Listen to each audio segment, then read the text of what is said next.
I understand Varlamore Part 2 content was intended for low to mid-level players by the polls. I don't want Huey or the other bosses to be harder to fit the high-level community. I don't want harder content.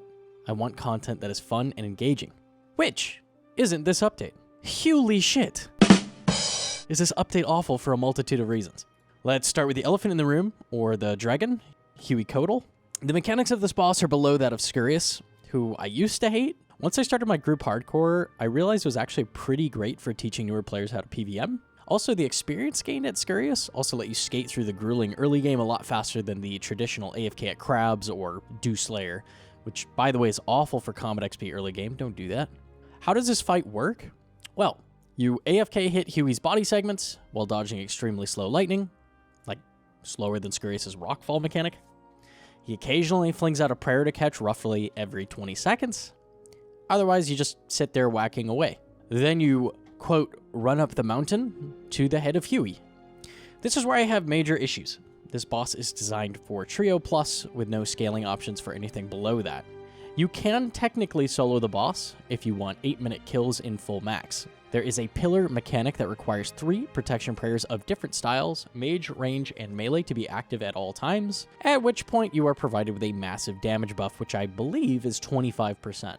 Now, you obviously can't do that in solo or duo, and his HP doesn't scale down, so you just do 25% less damage. Encouraging PvM in groups is great. It helps build the community and people grow together, but is this really the boss we're using to push groups? It has roughly 3 mechanics total, and you stand still most of the fight. Coordination and teamwork really isn't a thing here. Push teamwork in raids or higher level encounters. Forced group Scurious seems really unnecessary. Then you have the tail phase again. This time the damage is clamped to purposely make Scythe and other high-priced tag items bad.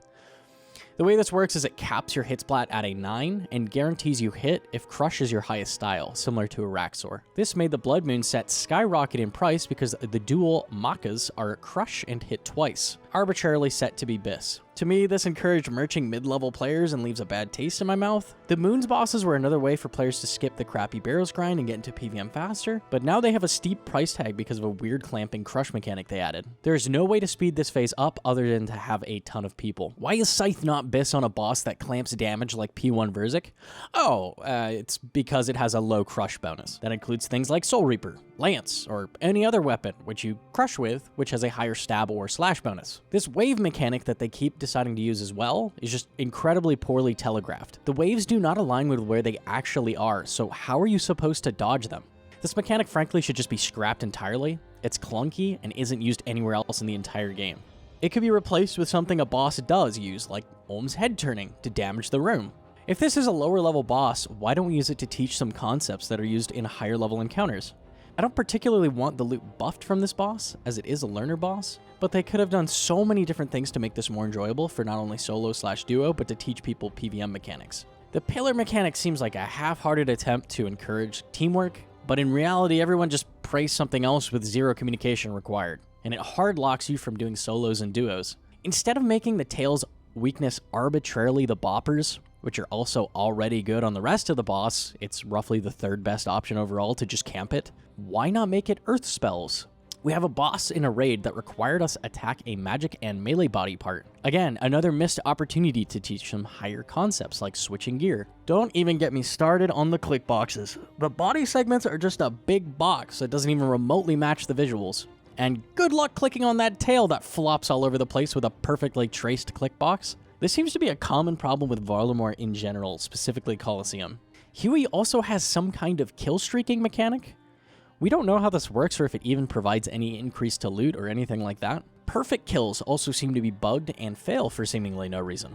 This seems out of place for a mid-level boss aimed at teaching mid-level players how to PvM. Similar to the Force teams, why are we trying out perfect kill streaks at a Moon's tier combat level boss?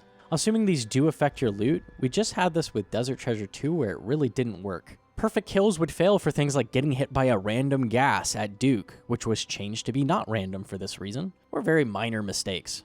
Jagex is notorious for deciding something is a perfect kill that any good player would laugh at. Tanking 0 damage at Bloat and slowly going around the room killing him in 3 downs is considered perfect. What if I wanted to take damage to push the boss down faster? Now I've made a mistake? Maybe I wanted to tank that lightning at Huey because I would have lost a tick if I didn't. I guess that was a mistake. If you want to Venge Bomb a boss and manage your prayer, supplies, and HP, you are punished because that's not perfect. Hey, by the way, recoil has been completely disabled at Huey, just like every other boss they add. I don't know why they hate Venge so much. What if you tank a hit to get a spec off and kill the boss faster? Nope, not perfect. Perfect mechanics don't work. What is worse is that the perfect mechanic is also based off your entire team that you are forced to do the encounter with instead of just yourself. It encourages toxic behavior and a negative tone for when someone messes something up. Reminds me of a certain combat achievement at a certain theater. It's just not coming to mind. I don't know. I can't remember.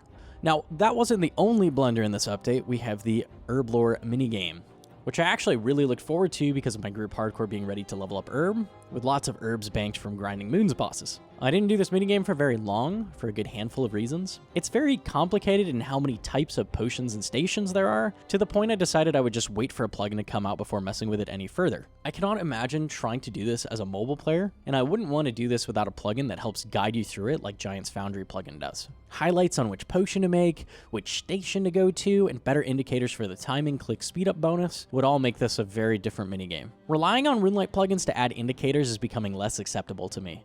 Some arrow indicators and highlights should have been baked into the minigame by default. The herb minigame helps irons who don't want to get secondaries get XP, which is great, but that XP is not amazing, and the rewards take an eternity to grind. The rewards were so poorly scaled that the first pre-pot device wasn't even in the game yet when I logged off after an 8.5-hour stream that started an hour after the update. That's how long of a grind it was. With max efficiency, it was an ETA of about 10 to 15 hours to get your hands on it. The outfit is even more of a grind per piece. By the time you get the outfit, you won't even be leveling herb anymore. That's how poorly scaled the tokens for the reward is. At least it's skilling minigames like Giant's Foundry, you sacrifice your items and get good XP and decent rewards. The new herb minigame locks the secondary components of the Prayer Renewal Aggression Potion, the pre-pot device, and potion storage behind countless hours of grinding, a really poorly designed minigame geared towards mid-level players. You're probably better off just getting secondaries on your Iron Man and getting 50% more XP an hour than even bothering with this.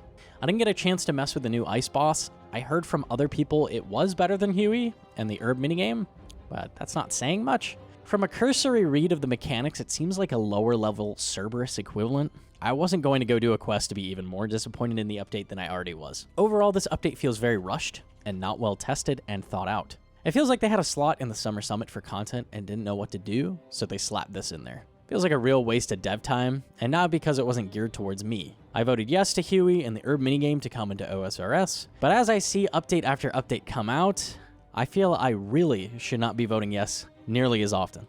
I hope in the future Jagex considers using lower level encounters to push people towards more interesting and engaging content. Scurious was great, Huey was not. And that's it for the video. Leave a like if you liked it and or subscribe. Thanks guys.